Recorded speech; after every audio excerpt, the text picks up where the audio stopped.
آپ صلی اللہ علیہ وآلہ وسلم نے ارشاد فرمایا کہ بات کو طویل نہ کر اور تو اس عیسائی کا مال واپس کر۔ ابو جہل نے آواز دے کر اپنے غلام سے کہا کہ اس عیسائی کا جتنا مال تو نے چھینا ہے فوراً ہی اس کا مال نکال کر اس کی حوالے۔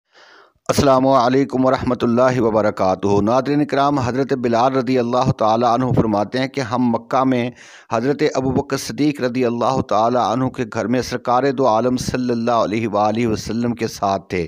اسی دوران کسی نے دروازے پر دستک دی تو آپ صلی اللہ علیہ وآلہ وسلم نے ارشاد فرمایا کہ اے بلال دیکھو کون ہے۔ تو میں باہر نکلا تو اچانک کیا دیکھتا ہوں کہ ایک عیسائی دروازے پر موجود ہے۔ اس عیسائی نے پوچھا کہ کیا یہاں پر حضرت محمد بن عبداللہ موجود ہیں؟ تو میں نے اسے اندر بلا لیا۔ اس نے بارگاہ رسالت میں آ کر عرض کیا کہ اے محمد صلی اللہ علیہ وآلہ وسلم، آپ خیال کرتے ہیں کہ آپ اللہ کے رسول ہیں؟ آپ اگر اللہ تعالیٰ کے برحق رسول ہیں تو آپ میری مدد فرمائیں اس شخص کے خلاف جس نے مجھ پر ظلم کیا ہے۔ آپ صلی اللہ علیہ وآلہ وسلم نے ارشاد فرمایا کہ اے شخصا، تجھ پر کس نے ظلم کیا ہے؟ اس عیسائی نے عرض کیا کہ ابو جہل بن ہشام نے میرا مال مجھ سے ظلماً چھین لیا ہے۔ سرکار دو عالم صلی اللہ علیہ وآلہ وسلم فوراً ہی اٹھ کر کھڑے ہو گئے، اور یہ ہجرت کے زمانے سے پہلے کی بات ہے۔ حضرت بلال رضی اللہ تعالیٰ عنہ فرماتے ہیں کہ ہم نے عرض کیا کہ یا رسول اللہ صلی اللہ علیہ وسلم، یہ ابو جہل کے قیلولہ کرنے کا وقت ہے، اور ہمیں ڈر ہے کہ کہیں ابو جہل غضبناک نہ ہو جائے اور کہیں وہ آپ کو اذیت نہ پہنچائے۔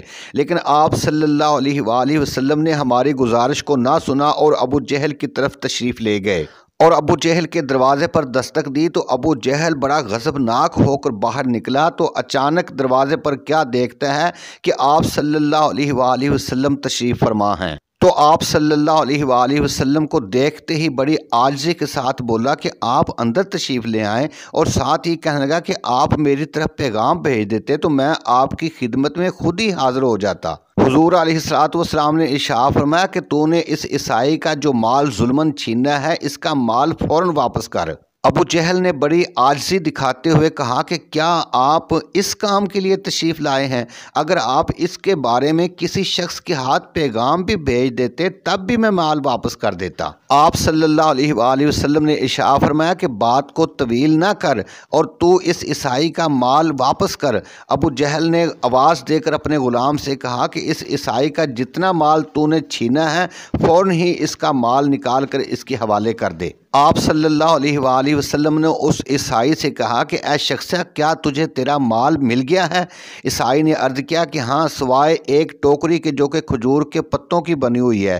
آپ صلی اللہ علیہ وآلہ وسلم نے ابو جہل سے کہا کہ وہ ٹوکری فوراً نکالو۔ تو ابو جہل نے اسے اپنے گھر کے اندر تلاش کیا لیکن وہ ٹوکری نہ ملی۔ آخر کار ابو جہل نے اس ٹوکری کے بدلے میں اس سے بہتر ایک اور ٹوکری دے دی۔ آپ کے تشریف لانے کے بعد ابو جہل کی بیوی نے ابو جہل سے کہا کہ قسم لات و عزا کی تو نے انتہائی ذلت اور عاجزی کے ساتھ ابو طالب کے بھتیجے کی تواضع کی ہے۔ تو ابو جہل نے بڑے غصے میں آ کر اپنی بیوی سے کہا کہ خبردار، خاموش رہ، جو کچھ میں نے دیکھا ہے اگر تو دیکھ لیتی تو ایسی باتیں نہ کرتی۔ اس نے کہا کہ تو نے کیا دیکھا ہے؟ تو ابو جہل کہنے لگا کہ میں نے ان کے دونوں کندھوں پر دو شیر بیٹھے ہوئے دیکھے۔ جب بھی میں یہ ارادہ کرتا کہ میں کہوں کہ میں مال واپس نہیں کرتا تو قریب تھا کہ وہ دونوں شیر مجھے پھاڑ کھاتے۔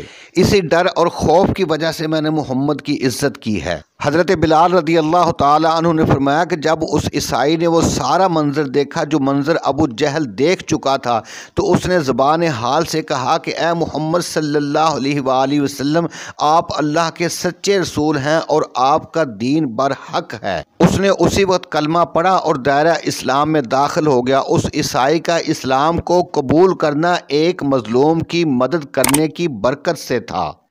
ناظرین، اگر ہماری ویڈیو آپ کو اچھی لگے تو ہمارے چینل حوض کوثر کو ضرور سبسکرائب کریں اور بیل کو بھی پریس کریں۔ مجھے اجازت دیں، اللہ دے حوالے۔